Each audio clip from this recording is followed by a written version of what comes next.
আজ যা গরম পড়েছে সত্যি বাড়িতে থাকা যায় না, অসহ্য গরম। গরমে অস্থির লাগছিল।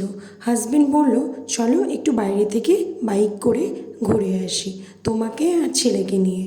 ব্যাস, বলতে না বলতে মন একেবারে ফুরফুরে হয়ে গেলাম রেডি, আর বেরিয়ে পড়লাম মহাপুকুরে। এখানে একটা আমাদের মেডিসিন নেওয়ার ছিল, হাজব্যান্ড এখানে মেডিসিন নিচ্ছে, আর আমি তোমাদেরকে চারিদিকটা একটু দেখিয়ে দিচ্ছি আমাদের মহাপুকুরটা কেমন। এবার বাড়ি ফেরার সময় আমি হাজব্যান্ডকে বললাম সবার জন্য কাপ দই নাও। এখানে সবার জন্য আমরা কাপ দই এনেছি, আর এখানে দাঁড়িয়ে দাঁড়িয়ে গল্প করছিলাম আর কাপ দইয়ের টেস্ট নিচ্ছিলাম। মহাপুকুর থেকে আসার সময় মিষ্টির দোকান থেকে কাপ দইটা নেওয়া, সত্যি ভেবেছিলাম কাপ দইটা খুব একটা ভালো হবে না, কিন্তু সত্যি খুব অসাধারণ ছিল খেতে। তো চলো আজকে এই অবধি, নতুন ব্লগে আবার দেখা হবে।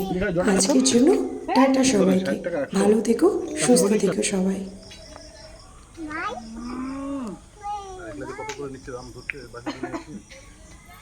কুড়ি টাকা করে